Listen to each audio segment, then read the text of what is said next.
It's 12 noon on the East Coast, 9 a.m. on the West. And this is Reprint. This isn't breaking headlines. This is a second look with context added for perspective.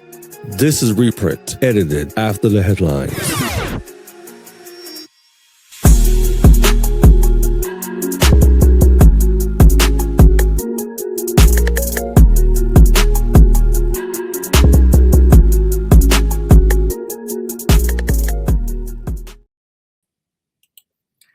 All right, good morning to the West Coast. Good afternoon to my good people on the East Coast. This is the Reprint, and I am Editor-in-Chief Crystal Jordan Jennings with my publisher here. Victor Flavius, how y'all doing out there? Good morning, good afternoon. What's happening?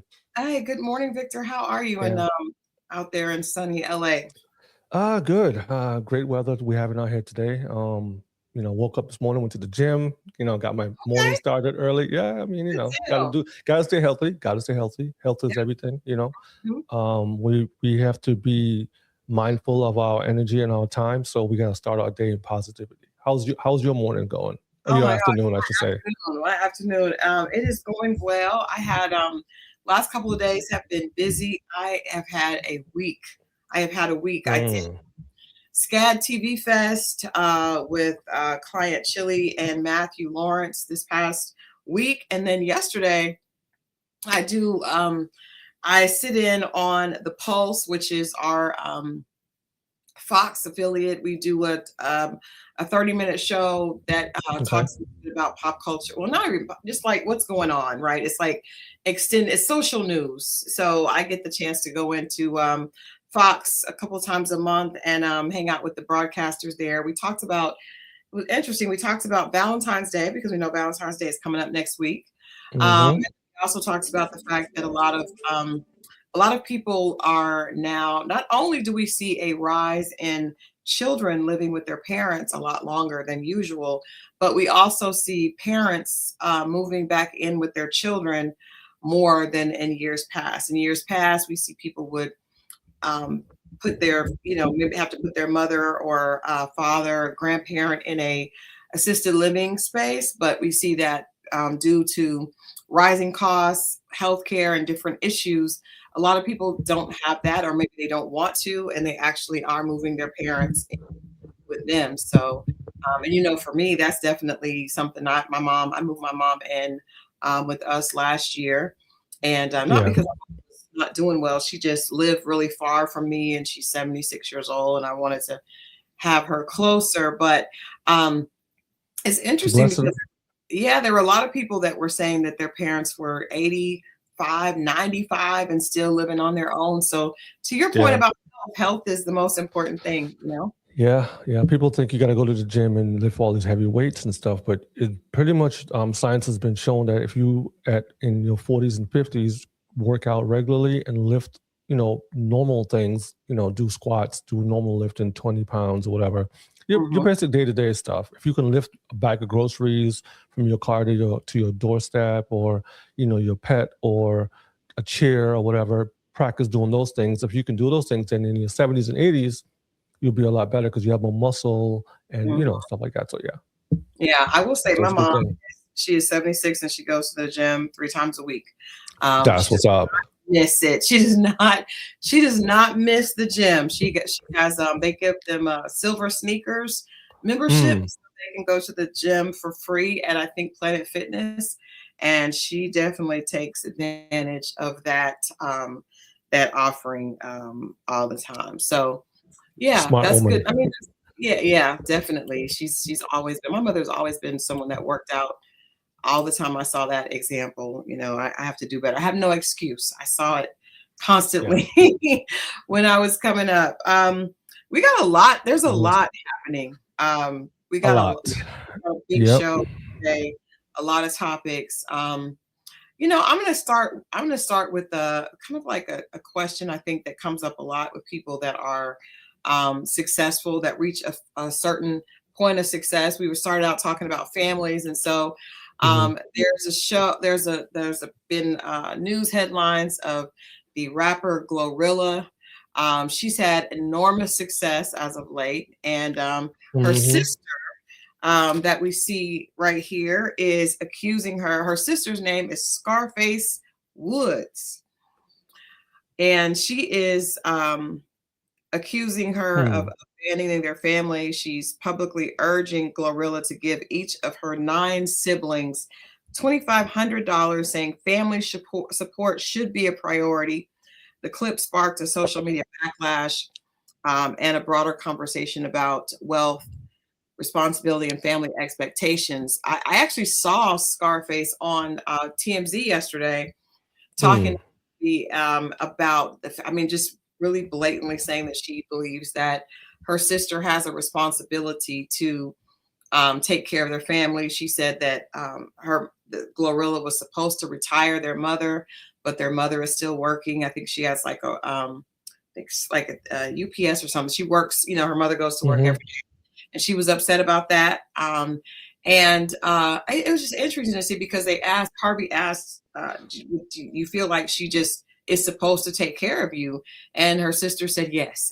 She said she feels like that is her responsibility because she's a part of the family, and that's what you do for family. Now, interestingly enough, her brother, because she has 9 siblings, so there's a lot of probably brothers and sisters on both sides, but brother came out and said that he has not ever complained. He's not, he doesn't care. He said that he knows that he was a part of her. He was a part of her creation. And so he's not going to go on and interviews and everything and claim his sister owes him. But I kind of feel like by him saying that he was responsible for her success, I think that in a way he was suggesting that she does owe them, but he definitely was not. He definitely didn't have the same message as Scarface did.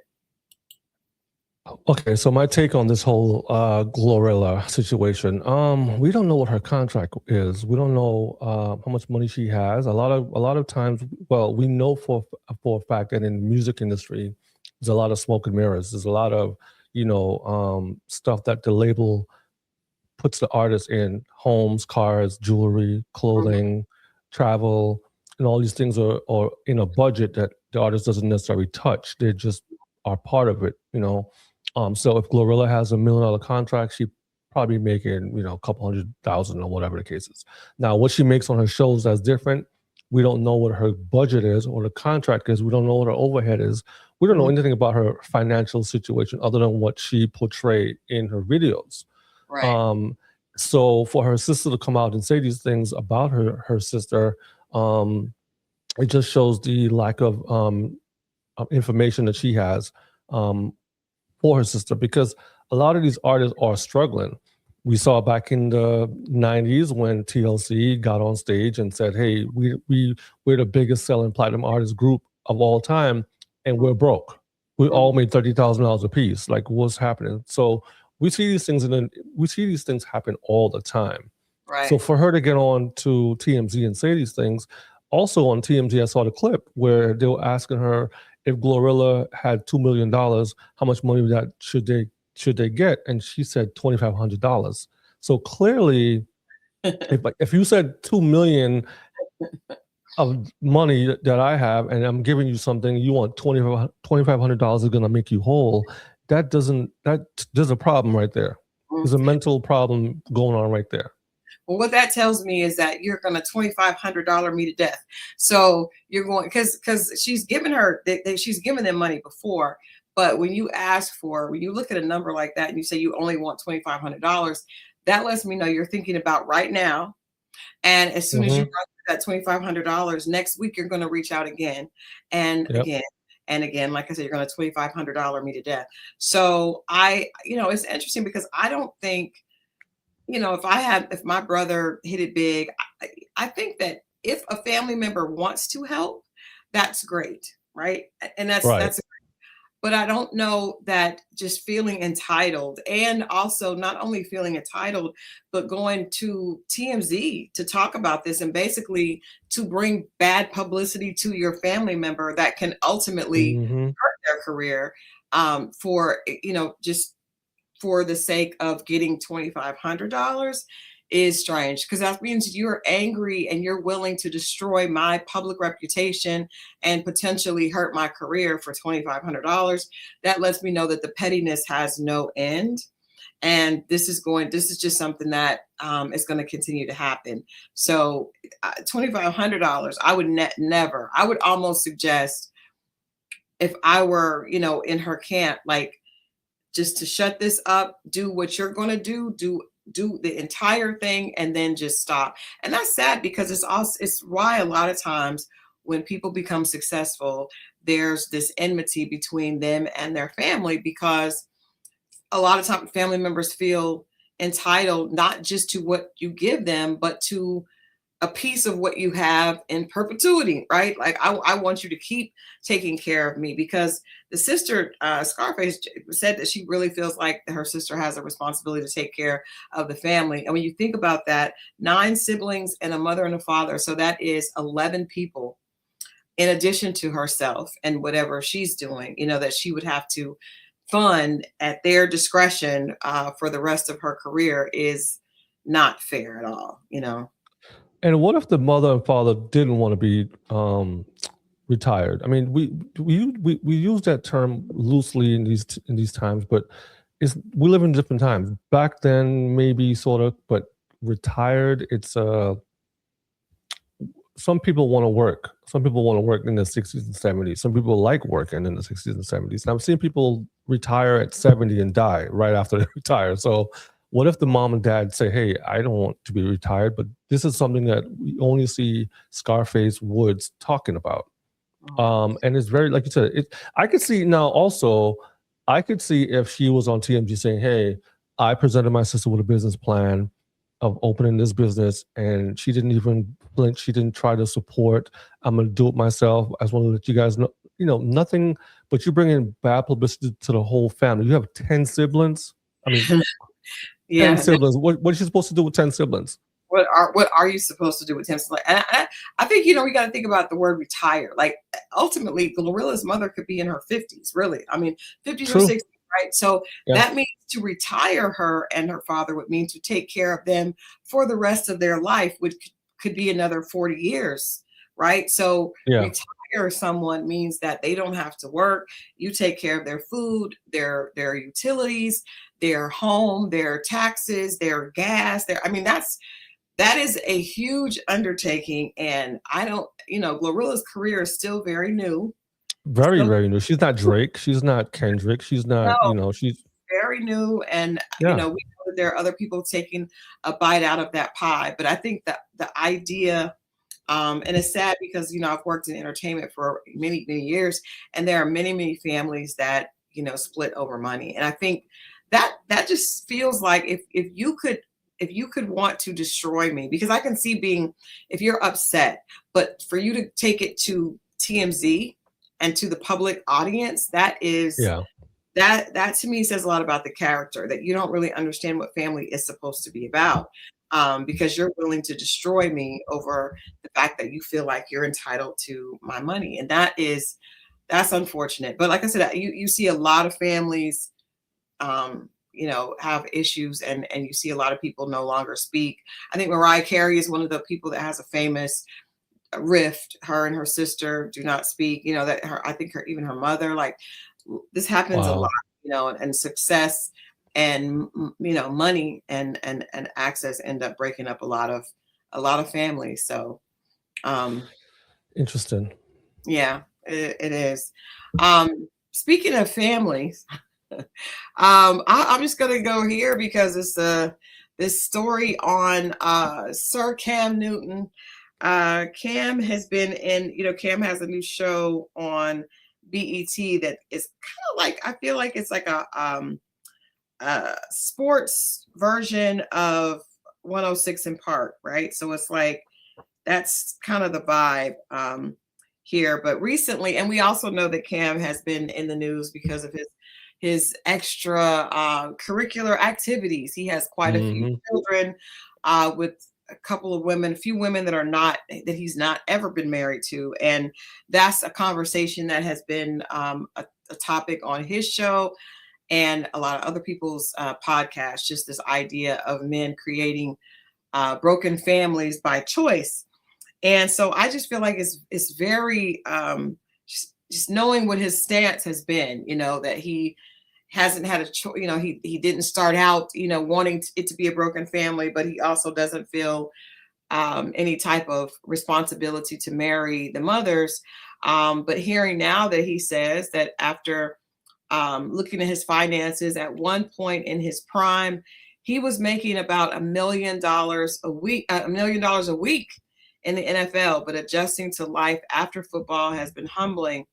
Now 36 years old, Cam says it hurts that he can't provide for his large family the way he once did, despite still being financially secure. His candid remarks highlight the challenges some athletes face when huge paychecks and life shifts to a new normal. Cam Newton, what can I say? You made $1 million a week as an NFL player. Now you're no longer an NFL player. I'm sure you have a college degree and you're educated, so you should know how to move on from there and build off that. Plus, you've had from what I've seen, your dad's been in your life, and you had a pretty good run with the community supporting you. So you should be okay. As far as his lifestyle is concerned, I don't know exactly what his lifestyle is like. He has 8 children, so that's pretty big. That's a lot of that's a lot of dependents. 8 children, and I believe 3 mothers currently. Okay, yeah. Yeah. Well, I mean, you make your bed, you gotta lay in it, right? It's just ironic because I've heard him defend his position of creating a huge family, multiple children, didn't want to marry the woman that he had the initial children with, and now he's with another woman. They're not married yet, and he's defended that. So to hear that you can't provide, it's a lot easier to provide if you're in one home, right? So if you're in the home with your wife and your children, that's a lot easier than sending money from having this home and having to send money out to other homes. And they're looking at, of course, those women are probably attracted to you because of the $1 million a week, Right, and right. So now you've got these broken families that are all expecting to have that type of money. So it's just, to me, it's ironic that no one is tracing the dots to see that this may not be the best way of creating a lifestyle. I remember when I was in college, a lot of my classmates that were not African American, their families, they would talk about building wealth, and it's very difficult to build wealth when you have money going out to numerous families, children in different places. And I think a lot of athletes and just people that make actors, musicians, when you're in the limelight and you have opportunity to be involved with many different people, and they want to have children with you because potentially that is a way for them to make money as well, that ultimately does hurt your financial welfare, later, because you have all this money going out to different directions. So it's just interesting. We see that Cam Newton's career earnings have been reported to be around $133 million over nearly a decade in the league. And but when you start, I mean, that's a ridiculous amount of money. It's almost ridiculous we're even talking about this with him, but I'm thinking of just the idea of having multiple children in multiple places, and then talking about your financial well-being, because I would suggest to anyone that's young, be careful, because if you create these situations, you have children here, children here, children here, that is money going out. That is, it's never going to be, that's always going to be going out of the household. That's of course, yeah. And maybe more if those children want to go to college. And Cam Newton, I don't think many people are, have a lot of empathy for him, saying that it hurts that he's no longer earning at the pace. No one else is making $1 million a week. But no, I mean, was he raised in a small family or big family? I don't know his story. Yeah, I I don't know know. I know of him and his dad coming up. I've heard him on the radio and stuff like Mhm, that when he first came out, but mhm, it's still one of those things where like there's been enough track record in history in sports for us to know what.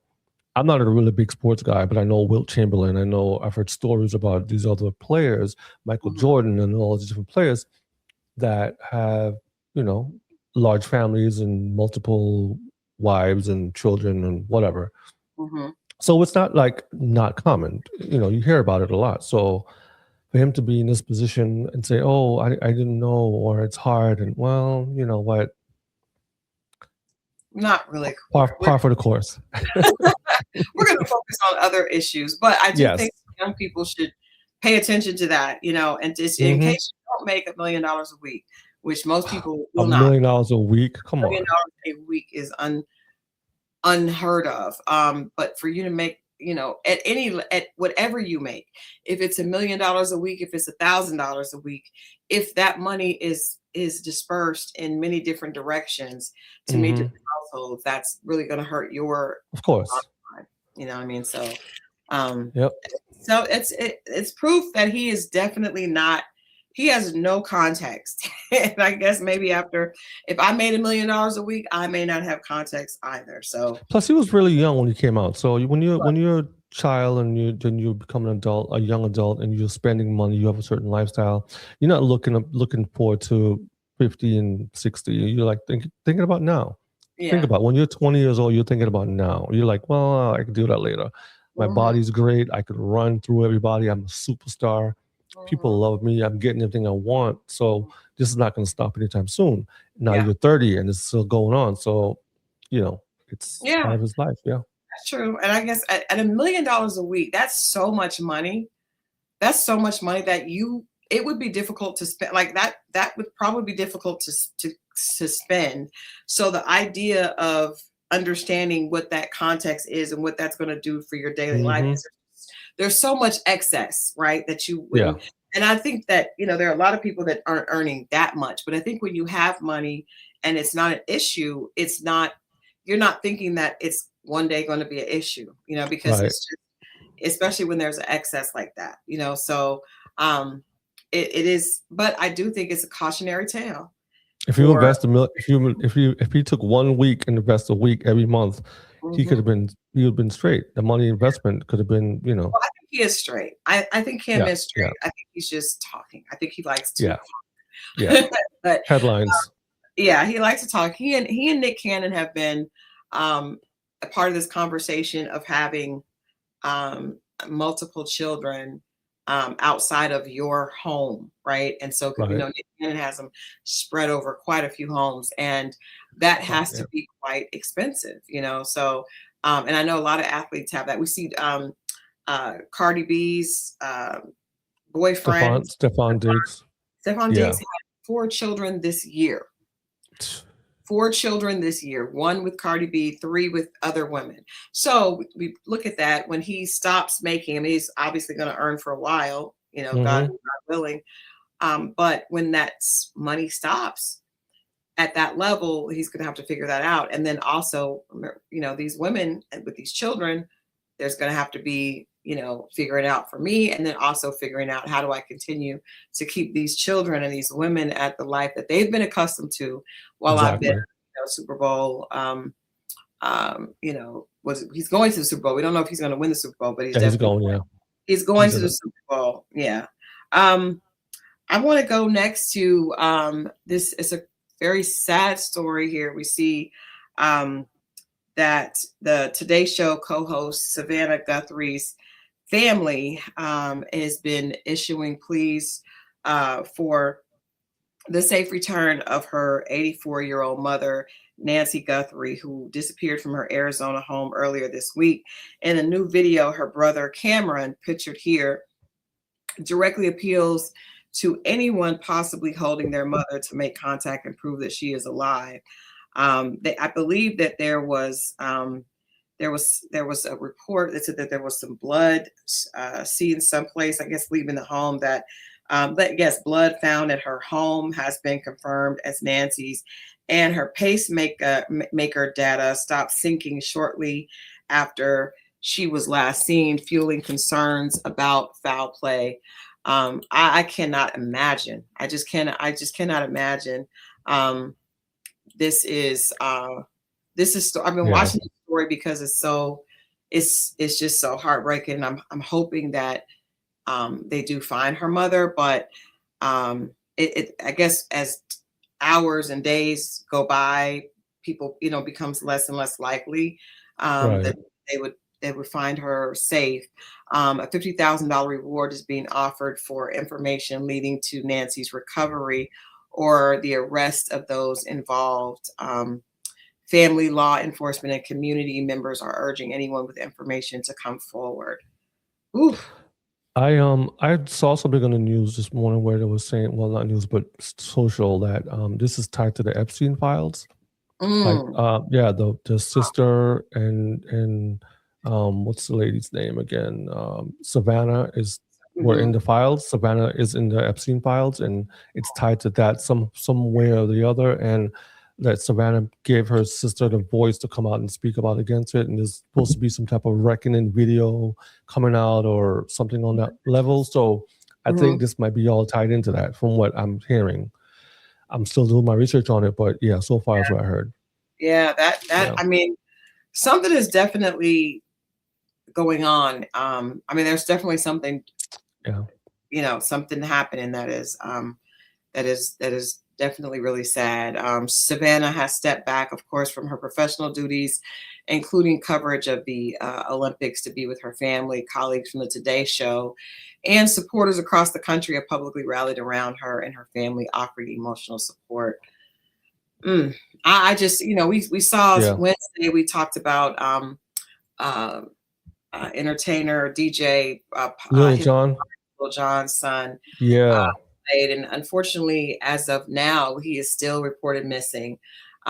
They've done a national search. It's gone nationwide, looking for him as well. And we'll keep you all posted. I mean, it's our hope and prayer that on Monday we'll have better news to support about Savannah's mother and Slade, Lil Jon's son as well. Just heartbreaking stories. I can't imagine that going on to my mom or my brother or son missing, I can't either. I can't find him. Yeah, but and I didn't know. I did not know until you mentioned that it could potentially have something to do with the Epstein files. And again, Shea Butter Mama says Savannah's brother appeared very stoic, weird.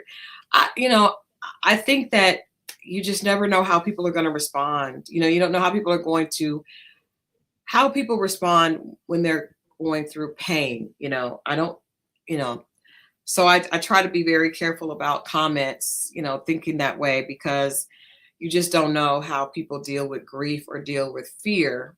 Some people shut down, some people seem very stoic, and then other people are, very grief ridden. So you don't know, but I just pray that this family, finds peace and she's returned. I also pray that we are all freed from continuously hearing about these Epstein files. Like, I don't necessarily know why, because why are we still being, fed bird people little pieces of information here and there. It's very strange how the information is being doled out and all these redactions in it, right? So, and then people are fighting against the redactions. I know that, as we talked about on Wednesday, Bill and Hillary Clinton are supposed to testify. Like, and people believe that there's going to be a response to their testimony, that it will, incriminate some people. We do want convictions, but I think that the way this is being handled is contributing to just a lot of drama and not just that, but the algorithm on social media has been crazy. So when you go into your algorithm feed, whenever you see a video, the same thing pops up and keeps going and keeps going, and it's like a rabbit hole. And so you mix the Epstein files with what Trump is doing, with what ICE is doing, what's going on around the world, and you just keep piling it up, and it's like, after a while, it's like I'm tired, I'm done. I need a break. I think that's what most people are feeling. But let's get into the heavy stuff. Let's get into the heavy stuff now. We'll start with Kamala. Former Vice President Kamala Harris has relaunched her 2024 campaign's digital presence, Kamala HQ, as a new multi-platform progressive media and organizing hub called Headquarters, designed to engage Gen Z and young voters with pro-democracy content. The initiative partners with advocacy groups and marks a shift towards permanent digital political infrastructure rather than a campaign-specific account. Obviously, this is in preparation for midterms, and trying to really sway and get people to vote. We could say that it's not for a particular campaign, but we definitely know that they're hoping that the Democrats get control back. Is positioned as a permanent organizing infrastructure for progressive messaging, a departure from digital campaign accounts that typically go dormant after elections. Now, I think that's a really good idea, because I do think the public has become tired of being catered to and overrun, just bombarded with political messaging right before elections, right? And I've always wondered, why doesn't someone think that it would be smart to keep the conversation going so that you don't have to come out of the left field, and it just feels very fake. It feels like a lot of propaganda when 3 months before the elections we're hitting all this information. So I do think this is very smart to have this ongoing conversation so that specifically young people stay engaged in politics, and the conversation keeps going after, before, and during election season. I think one of the reasons why I always say Donald Trump, not so much won the White House, but it's so polarizing, is because he knows the power of media, and so he stayed in the media, in the news media, whether it was good or bad, mostly bad, 90% bad, but he stayed he stayed in the media all the time while Barack was president, while Biden was president, while he stayed in the media. So the ad spend was so much less on his part, because people already know his stance. They already know his message. They already know his brand. They already know all about him. And even with bad stuff going on, he still kept his face and his name in people's mouths all the time. By the time Kamala started running for president, it wasn't enough money in the world that she could run through to help her and save her, because Trump had already spent 4 years during her and Biden's administration campaigning for president, 4 years before, by just being in the news 24/7, by getting away with what he got away with. He made a point to show that how he was the mob boss, how he was, he was above the law, how he was, all these things he was running on. So by the time the election came around, he didn't have to do much. He was like, I don't have to do anything. Why would I even debate Biden? You already know what I believe, what I stand on 4 years prior, all this time. So it is smart that the Democratic Party has reopened this particular brand, because she did have a voice. People did vote for her. And I think there needs to be a balance when it comes to political power in America. There's, the right side is right leaning right now. It needs to be a balance in America. So the left needs to speak up. The left isn't saying anything right now. They're just quiet. And the people protesting hasn't done a whole lot. It's doing something, but not where it needs to be. And people are saying, where are the Democrats? Why aren't they standing up? Why aren't they speaking out? They're in the House and Senate. What's going on? So in order for them to take back those places, they need to speak up, stand up for the people. And it can't be just once in a while. It has to be consistent, a message, consistent. And I think people need this. I think it's important. It's important for the midterms and for the 2028 election coming up. I think what they're doing is they're being reactive as opposed to proactive. And exactly. Play with defense and no offense, then that's a problem. And so I think that the Democrats have kind of become overwhelmed with trying to fight everything that Trump is saying or that administration is saying, as opposed to sharing what their own, policies are and beliefs are. And I think that obviously what happened with that presidential campaign is, like you said, to Kamala, there, aside from the fact that Trump had been visible, they switched out Biden for Kamala in the ninth hour. And as a result, the Democrats lost a lot of faith in that party because it was mishandled, and there was not, and then after the loss, it just kind of fell there. They just kind of fell apart. Like, we're not sure what to do. There's not really strong voices speaking out and not speaking about, not reacting. Right. And I think that's the thing, is that Trump has them on a just playing defense his whole time.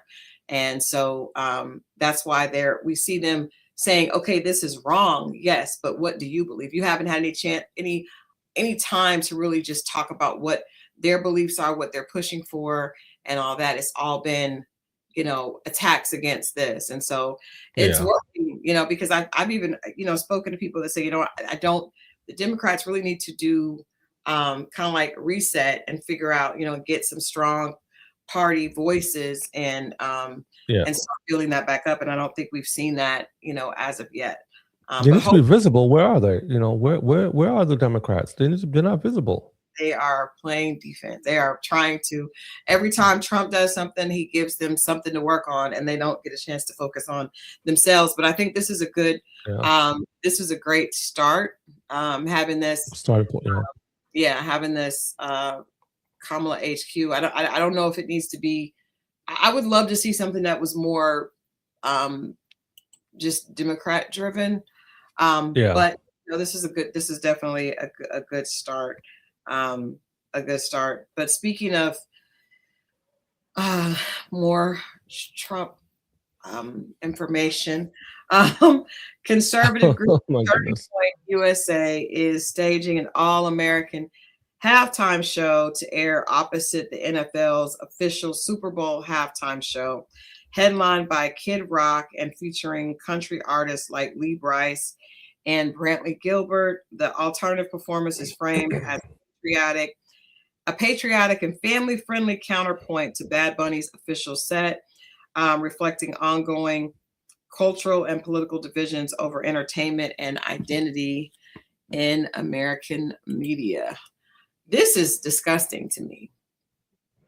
And I'll tell you why. I think that it is, we're just going to put plain, simple words on it.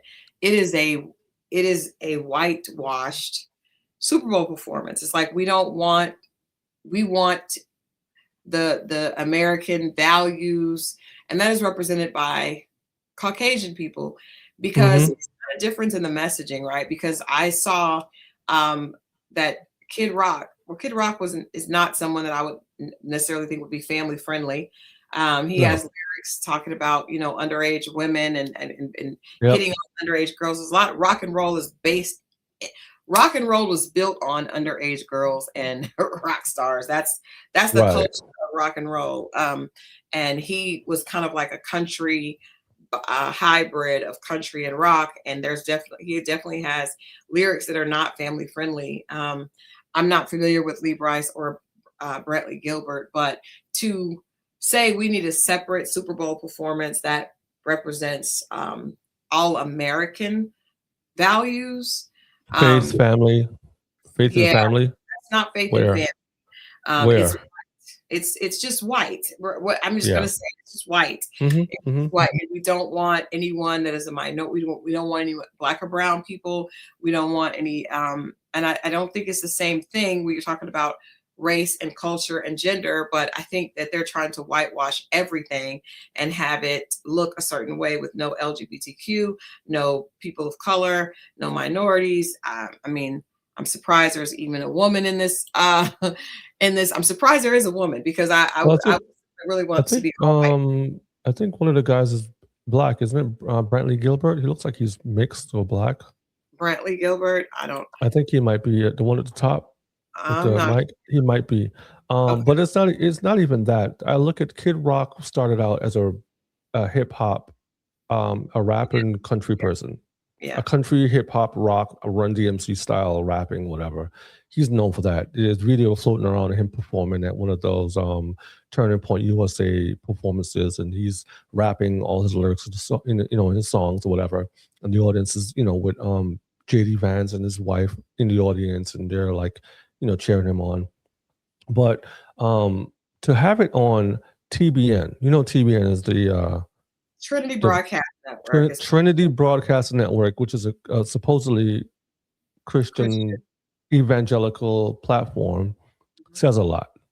Those platforms are right-winged, white valued platforms, and well, so to do because it's not. It's divisive. It's not even.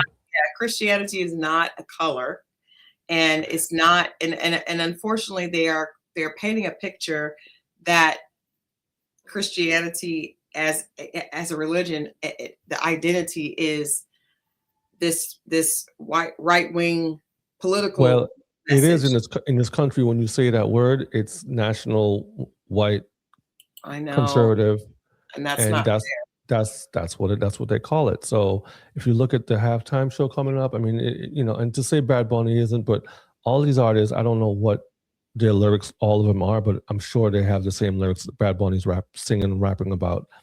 Well, these lyrics are on the in this JPEG. Young ladies, I like them underage. See, some say that's statutory, but I say it's mandatory.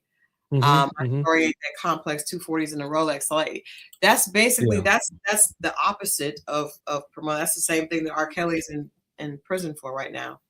Pretty much, yeah. It's sad and it's ridiculously. We'll see. Yeah. And if people can't see through that, Yes. I don't know.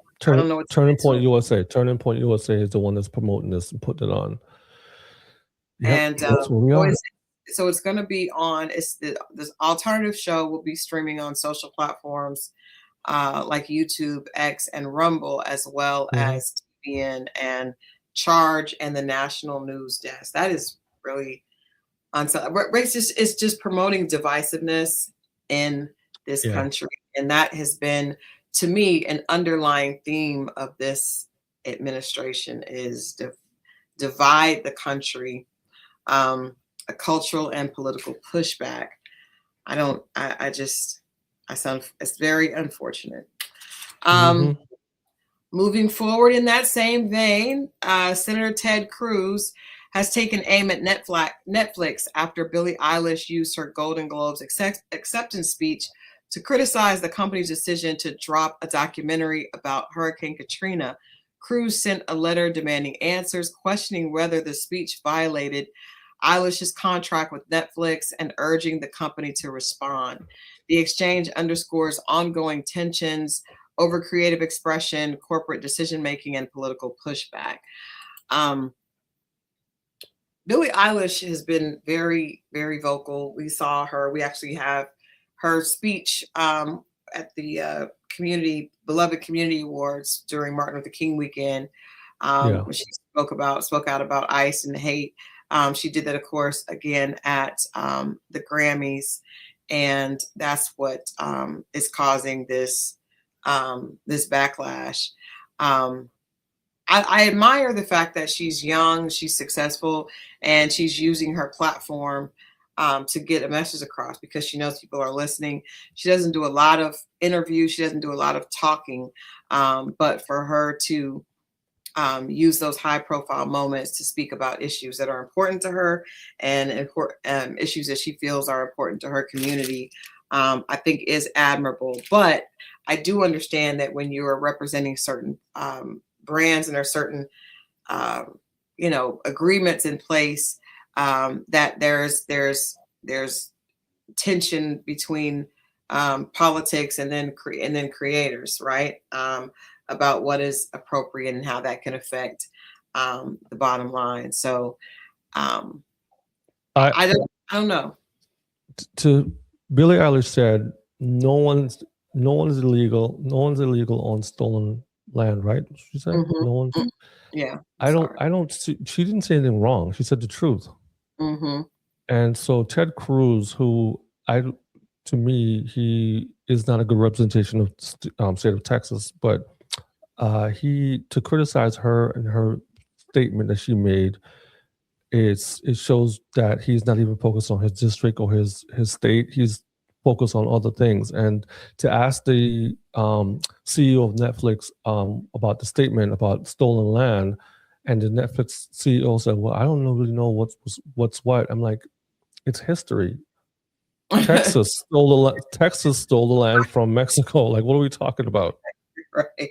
This is not. She didn't make this. She didn't make this up. This is like in the history books. Mm-hmm. And here's another instance where the government's trying to silence a person that is speaking their amendment rights to vocalize their artistic views, and she made a clear statement and says what was facts. You know, so I just ignore Ted Cruz. Ted Cruz got on a plane and came to California during the ice storm. So I don't even want to, you know, he's not even worth even debating or talking about, because he's not a good politician. He's been in controversy and scandals over how many years now? Yeah, but I think to attack this artist's speech while you're interviewing the CEO of Netflix, it's just disgusting. Yeah, but I think one has nothing to do with the other. And then he said, and then she goes back to her $14 million house. So what? Like, she didn't on stolen land. Like, what are we talking about?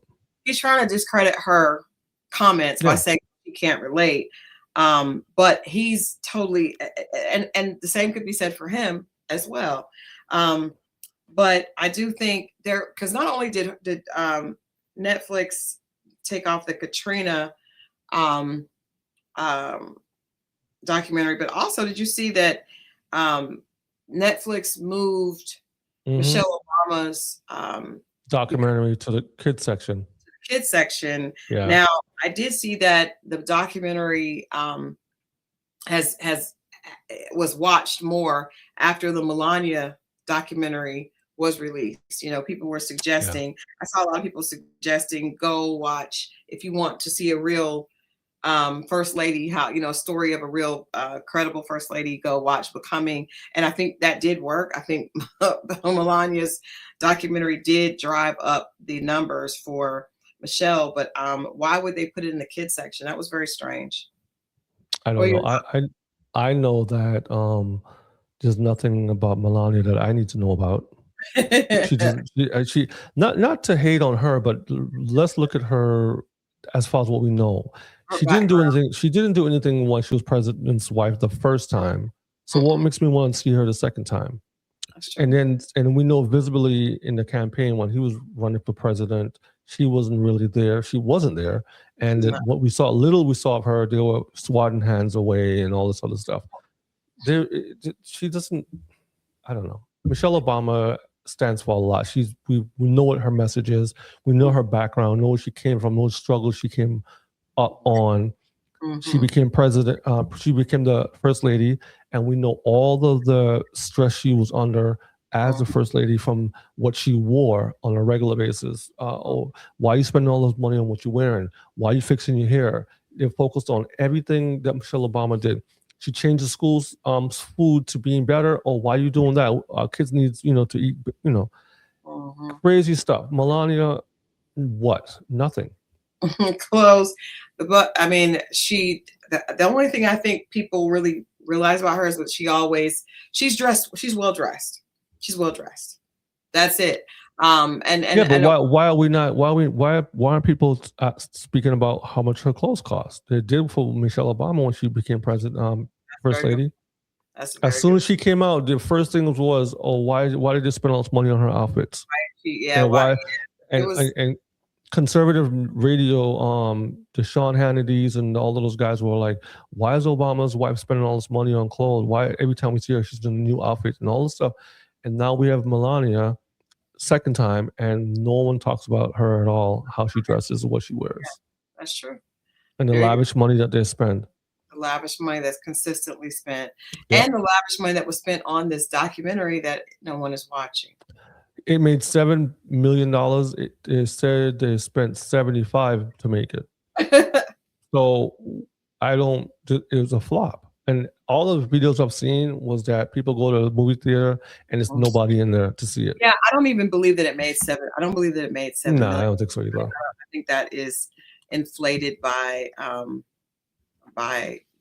the powers that be. Speaking of Michelle Obama, President Donald Trump sparked intense controversy after posting a video on his Truth Social account that included a brief clip showing former President Barack Obama and Michelle Obama as apes, a historical racist trope, at the end of a longer clip promoting false 2020 election conspiracy claims. The post drew swift condemnation from Republicans and Democrats alike, while the White House defended it as a meme. Horrible. Yeah, the White House is saying focus on real news and stop focusing on false narratives and I'm like, wait a minute. Didn't the president himself post it on his platform? Mm-hmm. So if he posted on his platform, that is what we're talking about now. You can't tell me, they do it all the time. Something racist happens, something crazy goes on in our community, and all they'll tell us to do is forget about it, move on, stop focusing on negative stuff. And as soon as something bad happens in their community, it's plastered everywhere. It's, let's talk about it, let's break it down, let's just dissect it. And so this is not the first time we've seen this president post something on Barack and Michelle Obama that is depicting them as monkeys. This is not the first time. Arrest Barack Obama now. That's what he posted last He week. posted that before last on his platform. We known this to be his stance this whole time. Mm-hmm. Going back to the days when he put the billboard up and ad for the Central Park 5. Yeah. So just nothing has changed. Nothing has changed. People, I don't understand. Racism, that has not changed. It's been the same thing. Yeah. And if you look at the people around him, there are no people of color in any of the positions that he have in his cabinet. If you look at his messaging, if you look at his comedy, his jokes, his platform, to post this on his platform, I mean, come on. This was from a 60-second video. The short clip showed the Obama's face superimposed on animated ape bodies, a racist caricature, which we all know that. And that what irritates me. So the imagery was said to the lion sleeps tonight, and the full video showed Trump as a lion with other Democrats portrayed as animals. It is a play off the Lion King, but what I hate is when people try to play in our face, right? So I understand that this is it was not just the Obamas portrayed as animals, but when you portray them as monkeys and you portray Trump as a lion, there's a very, very obvious message there.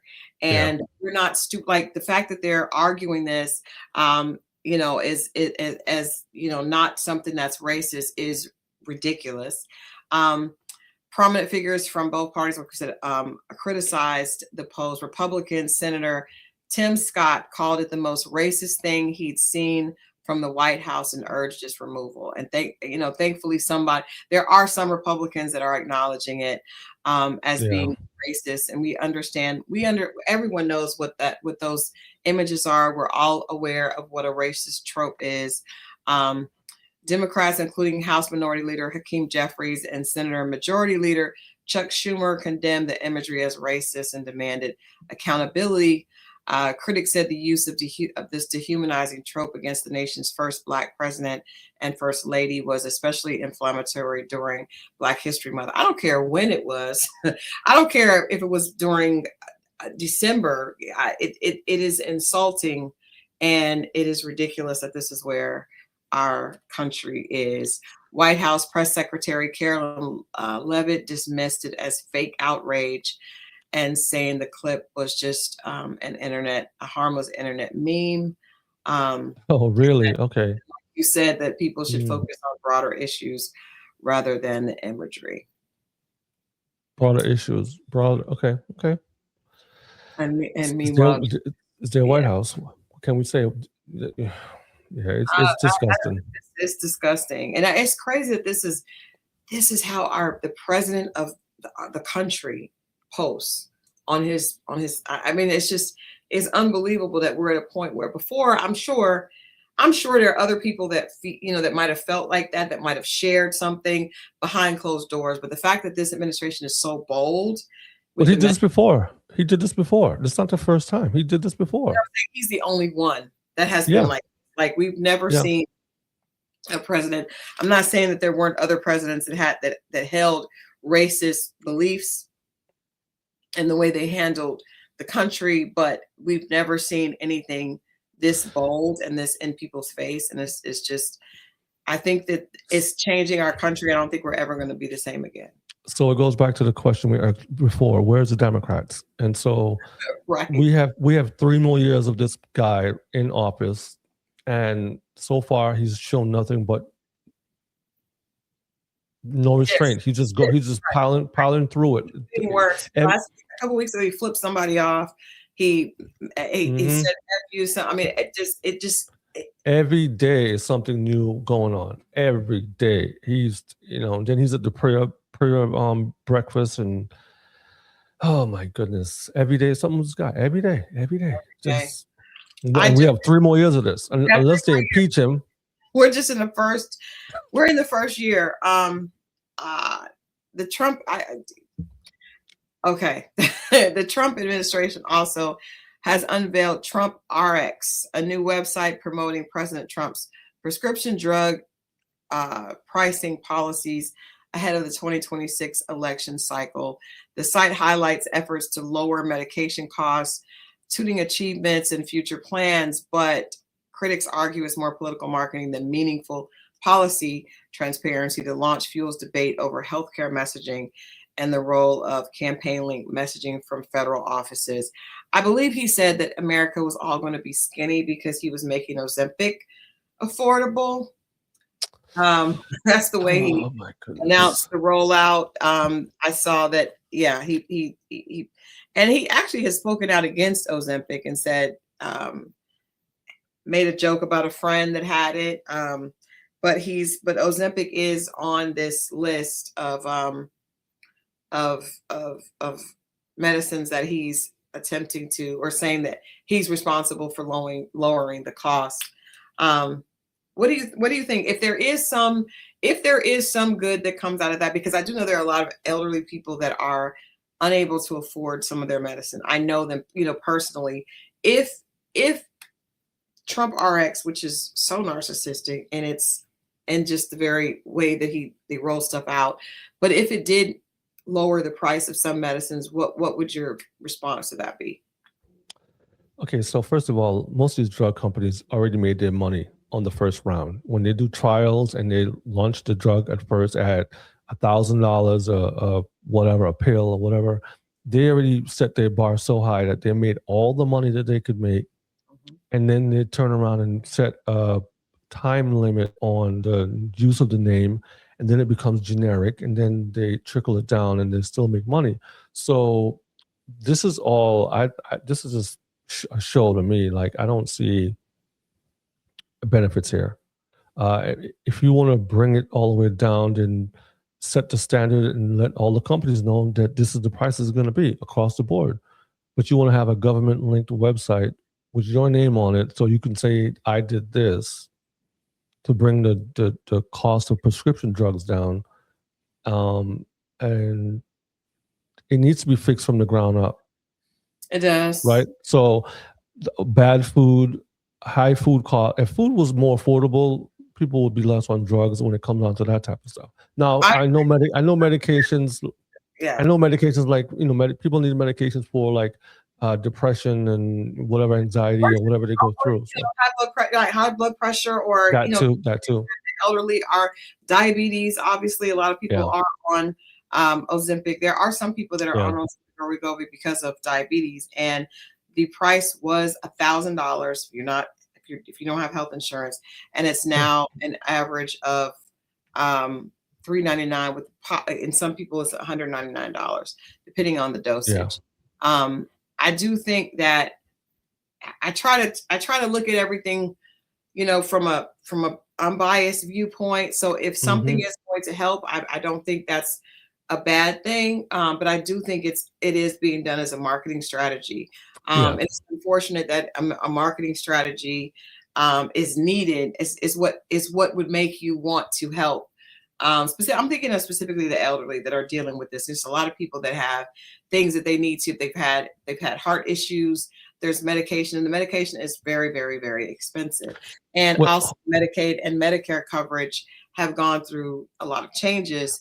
And it says the administration negotiated most favored nation pricing with manufacturers like Novo Nordisk and Eli Lilly, allowing for lower costs and government programs that could benefit some Medicare and Medicaid beneficiaries. So what happened with Obamacare? When Obamacare was here and they ended that, that had all the drug prices down and people were taken care of, and then they got rid of Obamacare because they didn't like the name and what it stood for and whatever the case is. They killed Medicare and Medicaid, and now he wants to bring this in. So it's almost like they ended one program to bring this program, and it's like, why did you keep the last program going since it was working? I think it was working. I think there were issues with it, but it should have just been, they should have worked on those issues as opposed to getting rid of it and starting over again with a new program with Trump's name on it.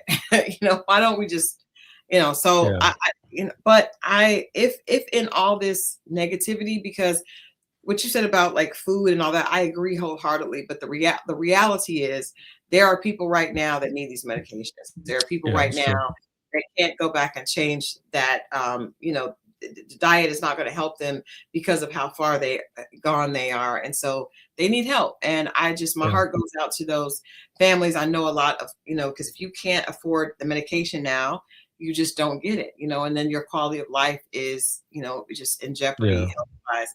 So if a marketing scam or a marketing propaganda can provide medicine for some people that absolutely need it, God bless. I mean, if something good happens in the midst of something that was done with negative motives or ulterior motives, then that's still something I would say is we should, receive, and it's appreciated for those people that need it. I guess, I mean, positive, right? Yeah, positive. But I just realistically look at it like I don't. Shea Butter says they don't really want universal health care, big pharma. Right. We understand that. We totally know that, this whole thing. But I will say, Trump had there, and that's been going on for years with all these presidential administrations. And I think Trump's administration is the one that has done the most to fight against big pharma, specifically because he's not on those particular payrolls, right? He talks about that. So I'm hey, we see all the negative. If there's any positive here, I think we have to be, do the right thing and share that as well, Yeah, we should stop drinking plastic bottled water. Switch to glass. I mean, for real, switch to glass bottles, or aluminum or something like that. A lot of things that are happening here, and I wonder why. I was talking to a friend because we shot a shameless plug. We shot Second Chance Love with Chili and Matthew in Sardinia, Italy. Sardinia is a blue zone. Nice. And while we were talking about did SCAD TV Fest this week, and talking about just that experience. And seeing how so many products that are here are illegal in Italy, France, and other countries. And I believe the reason that they are illegal there is because they are focused on the welfare and the health of their country. Here, they are not illegal because Big Pharma wants us to need these drugs. And our government is in cahoots, with them in the long haul. So I think it's worth conversations and talking about, you know, and making sure that people understand all of this is being weaponized against us. But, you know, Yeah. if there is something good and some people do get a reduced price on their medication, I'm happy about that. Me too. Me too. Yeah. So, last thing on our docket for today is there was an influencer that was is pretty popular on social media, and she recently had a home invasion. She details a nightmare home invasion in Los Angeles. A luxury fashion influencer recounts a terrifying home invasion in Los Angeles where armed burglars broke into her house, tied up her husband, and left her traumatized as they stole tens of thousands of dollars in designer goods. The incident has reignited concerns about the safety of social media personalities whose online exposure may make them targets for criminals. This young lady is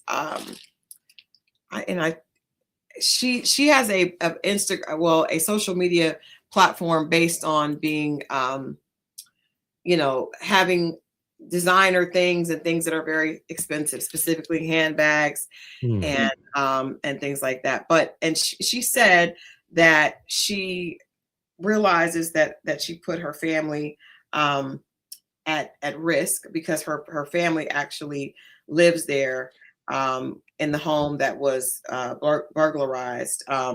But she also says that she had precautions there, and they didn't realize that there were precautions, that, you know, that there was alarms, and I guess, so, you know, her home is prepared for that. Daphne Blunt is who this influencer is. She regularly posts haul videos and closet tours showing her designer goods and high-end jewelry collections. She says that the intruder charged upstairs to enter the room where family members were, one of whom enacted his rights to the castle doctrine under California law. And so basically someone in her home was able to defend themselves against the criminals. My question is, like, you know, I have empathy for this young woman, and because her parents were there. She says that when she got up and turned to call 911, she didn't know if her parents were unalived at that point, or you know how bad it was in different parts of the house. Fortunately, my family member then came into my room, brought me to the area that was designated safe in the home as we waited for the police to arrive. She says that people don't understand when they look at her social media that she lives in a safe neighborhood and has a home with ample protections like an alarm system and cameras, and that she would not have all those things. She says a lot of the things you see me post, I'm not stupid enough to leave lying around. My closet is now bolted. It's basically a safe. You can't get into it. There are no longer goods on the premises for you to take. Social media is fake. It is not real. You think I live in this big house alone by myself with no protection, and you can just come in, overpower me, and take my things. That's not the case. Interesting argument to me, because she did still put her family was still put at risk, but it just makes me wonder, like, is it worth that? No. When you leave food out or you put honey, flies show up, right? Facts. So if you're on social media posting all your stuff and you post, you know, one thing I don't do is post on social media that I'm going on a trip or I'm at some trip or whatever, because you have that risk of someone going to your home and breaking into it when you're gone, because they watch and follow you. We've seen celebrities, Pop Smoke got, you know, his life ended because someone posted pin droppers where he was while he was visiting, and he ended up losing his life. And so people have to take note. Your parents were at home, your kids are at home. I mean, this is not a safe. If you did this in a place where it was set up to be that way and it wasn't your place of when you lay your head. I understand that's different than doing it in a place that you set it up that way. And for social media, you're presenting a lifestyle because it's all an act, it's all a show. But when you do it in a home, in a place where your home is, and your parents are there and your kids are there, now this leaves a everlasting stain on your family, and you have to move, or your kids have to go through trauma counseling, and Right. it's not a good look. It's not. I hope that I hope that people see these things. Pop Smoke, there was another artist that had the same thing happen. I think he went to Roscoe's in LA, Yeah. and people saw that he was there, or his girlfriend Yeah. posted or something happened. But P&B Rock was that artist. Yeah. I think that social media, there's just so many instances of this being dangerous, specifically when it comes to the reality of you being able to post and kind of stunt, I guess, about what you have, and that leads to following, and people, a lot of people make money. That's their job. Like at this point, this young woman has made her job showing people all her expensive jewelry and things that she has on social media. But I think, to everything there is a sacrifice, and I don't think that sacrifice is worth it. She was lucky. She was lucky. Even if you do have I know there's a law there that if someone comes into your home, you can defend yourself. But what if you're not able to do it, is to get to your, artillery as quickly as they are? Like, it's still a huge risk. And I just would suggest that people be very, very careful. My daughter was actually the victim of a situation like this. She was with a gentleman that was posting on social media how much stuff he had, about all the things he had in his home. And she was with him at his home, and these other guys showed up to rob him. They held her at gunpoint. They held him at gunpoint, had him go back inside the house, took her outside. And it's something that she would never forget. And definitely was, I'm thankful and that nothing happened to her, but that was a traumatic experience. And it just, she and I talked about, the fact that he was doing all this stuff, and that's what led to the people, like you said, if you put out honey, you're going to attract bears. And bears. Bears. Yeah. That's even better. Yeah. Yeah. So just people need to be careful when you post that you're not home. People are aware, a lot of people post a lot about their home life, and when they post now, we've heard people have had people come in and rob their home when they're not there because they could tell they weren't there on social media. So just be very careful with social media, what you're posting, where you're at. I know there are a lot of people have taken to posting things after, which is better. Yeah, it's much better to post. But even in today's time, where right now we saw the job market for the month of January, it posted a loss of jobs of 108,000 jobs lost in January. So people aren't working, and people are trying to find ways and means to come up or make money. And so if you're out here on social media presenting a lifestyle that true or not, doesn't matter. People still look at those things and come after you. I think there's just this, we've embraced this culture of materialism to new heights on social media. And one of the topics that we discussed yesterday on the Pulse was that a lot of people social media has there's a backlash to it. A lot of people are realizing that real life experiences are more rewarding, and there is a backlash to some of this, and even this idea of extreme materialism. I think people are now really appreciating like real, authentic things that they see. We've talked a little bit about that. Yes, simpler, and so I think things are changing. But in the interim, just please be careful and encourage that doing that to be careful as well. Yeah, you're right. Well, we've had a good morning. It's been a lot. It was a lot of information with Trump and Trump, and hopefully, again, my heart really goes out to families.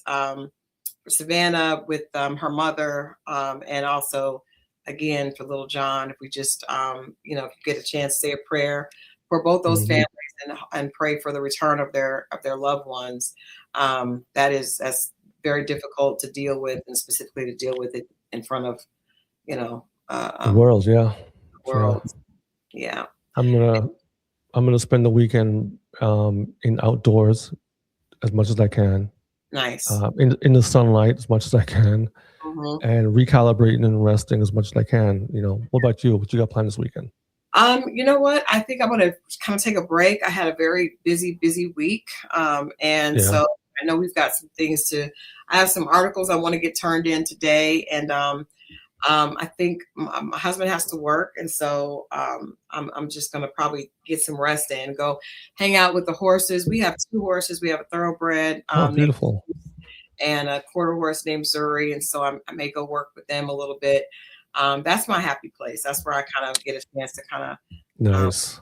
you know, unwind. And Yeah. one of the things that I learned from my horse, Zuri, is, you know, being present. You know, if you're not present, they're Yeah. not going to listen, and they're not going to interact with you. So being present is something that's extremely important. And I get a chance to get a lesson in that every time I go, you know, to spend some time with them. So I think I'm going to do that this weekend.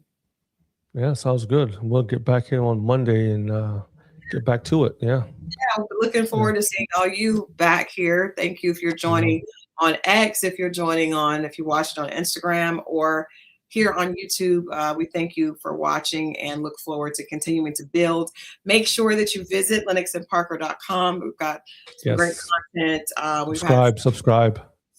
We have a political columnist, award-winning political columnist that just joined, and also another young lady, Brenda Alexander, has some great articles up, and of course Victor and I and the rest of the staff. So please go over to Lennox and Parker. We actually are going to be celebrating Black History Month all for the rest of the month, highlighting businesses. And we start that on Monday. So please, if you have a business that you would like to submit to be highlighted during our Black History Month, you can do that by going to hello@lennoxandparker.com. Yep.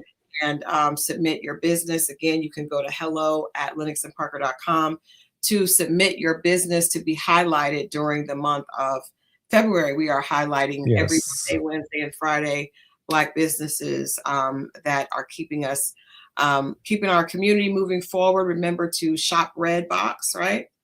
Shop Redbox. Yeah. Shop Redbox. If you want more information on that, you can go. If you want more information, you can go to lennoxandparker.com. I'm not sure if I'm saying that right, but visit the website. Red bag. Shop Red Bag. Okay, Shop Red Bag. Shop Red Bag. Shop Red Bag. Go to lennoxandparker.com for more information. And like I said, we would love to highlight your business or a business that you know of. So please send us that information on hello@lennoxandparker.com. Until Monday, this is Crystal, Jordan, and Victor. and Victor Flavius. Signing off. Yes. We'll see you guys next week. Have a beautiful weekend. Stay blessed. Have a good weekend. Peace out.